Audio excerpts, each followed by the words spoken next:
വിശദമായി നോക്കാം.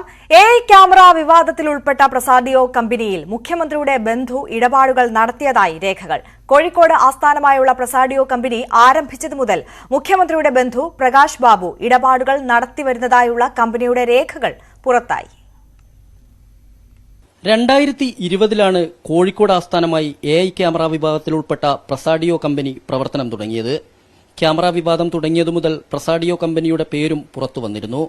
എന്നാൽ പ്രസാഡിയോ കമ്പനി രജിസ്ട്രാർക്ക് നൽകിയ ഫിനാൻഷ്യൽ റിപ്പോർട്ടിലാണ് മുഖ്യമന്ത്രിയുടെ ബന്ധുവായ പ്രകാശ് ബാബുവിന്റെ പേര് പുറത്തായത്. കമ്പനിയുടെ പ്രവർത്തനം ആരംഭിച്ചതു മുതൽ മുഖ്യമന്ത്രിയുടെ മകന്റെ ഭാര്യാപിതാവായ പ്രകാശ് ബാബു ഇടപാടുകൾ നടത്തിയിരുന്നതായാണ് രേഖകൾ. സാമ്പത്തിക ഇടപാടുകൾ നടത്തിയതിന്റെ പട്ടികയിൽ പ്രകാശ് ബാബുവിന്റെ പേരുണ്ട്. എറണാകുളത്തെ ഗസ്റ്റ് ഹൌസ് ഉപയോഗിച്ച വകയിലെ വാടക നൽകിയതും പ്രകാശ് ബാബുവിന്റെ പേരിലാണ്. പ്രസാഡിയോയുടെ ഇടപാടുകളിലെല്ലാം പ്രകാശ് ബാബു ഉൾപ്പെട്ടെന്നാണ് ഫിനാൻസ് റിപ്പോർട്ട് പറയുന്നത്. പ്രതിപക്ഷത്തിന്റെ ആരോപണങ്ങളെ ശരിവെക്കുന്നതാണ് പുറത്തുവന്ന രേഖകൾ. സമീപകാല കേരള ചരിത്രം കണ്ട അഴിമതികളിൽ ഏറ്റവും വലിയ ഒരു അഴിമതിയാണ് ഇത്. മുഖ്യമന്ത്രിക്ക് ബന്ധമുണ്ട് എന്ന് ഞങ്ങൾ തുടർച്ചയായി പറഞ്ഞുകൊണ്ടിരുന്ന കാര്യമാണ്. അത് സത്യമാണെന്ന് തെളിഞ്ഞിരിക്കുന്നു. അടിയന്തരമായി ഈ കരാർ റദ്ദ് ചെയ്യണം, ജുഡീഷ്യൽ അന്വേഷണം ഏർപ്പെടുത്താൻ തയ്യാറാകണം. ഈ പ്രസാദിയോ എന്ന് പറയുന്ന കമ്പനിയുടെ ഡയറക്ടർ രാംജിത്ത്, അദ്ദേഹത്തിന് ക്ലിഫ് ഹൗസുമായിട്ടുള്ള ബന്ധം എന്താണ്? ക്ലിഫ് ഹൗസിലെ ക്യാമറകൾ ഇടിവെട്ടിപ്പോയില്ല എങ്കിൽ ആ ക്യാമറകളിൽ രാംജിത്തിന്റെ ചിത്രം കാണാൻ കഴിയുമെന്ന് ഞാൻ പറഞ്ഞതാണ്. ആരാണ് ഈ രാംജിത്ത്?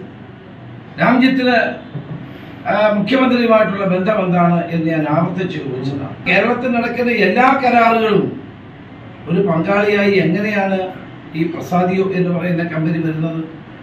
പ്രകാശ് ബാബുവിന് പങ്കാളിത്തമുള്ള കമ്പനിയാണെന്ന് പറഞ്ഞാണ് ക്യാമറ പദ്ധതിയിൽ നിക്ഷേപമിറക്കാൻ പ്രസാഡിയോ അധികൃതർ സമീപിച്ചതെന്ന് അൽഹിന്ദ് പ്രതിനിധികൾ വ്യക്തമാക്കിയിരുന്നു. ട്രോയ്സ് എന്ന കമ്പനിയിൽ നിന്ന് വൻ വിലയ്ക്ക് ക്യാമറ വാങ്ങാൻ പ്രസാഡിയോ നിർബന്ധിച്ചതിനെ തുടർന്ന് അൽഹിന്ദ് കരാറിൽ നിന്ന് പിൻവാങ്ങുകയായിരുന്നു. ഇതു സംബന്ധിച്ച ചർച്ചകളിലെല്ലാം മുഖ്യമന്ത്രിയുടെ ബന്ധുവായ പ്രകാശ് ബാബു പങ്കെടുത്തിരുന്നു. മുഖ്യമന്ത്രിയെയും LDF സർക്കാരിനെയും കൂടുതൽ പ്രതിരോധത്തിലാക്കുന്നതാണ് പുറത്തുവരുന്ന രേഖകൾ. മുഖ്യമന്ത്രിയുടെ ബന്ധുവായ പ്രകാശ് ബാബു AI ക്യാമറ ഇടപാടിൽ നേരിട്ട് ഇടപെട്ടതിന്റെ തെളിവുകളും പുറത്തുവരുന്നു.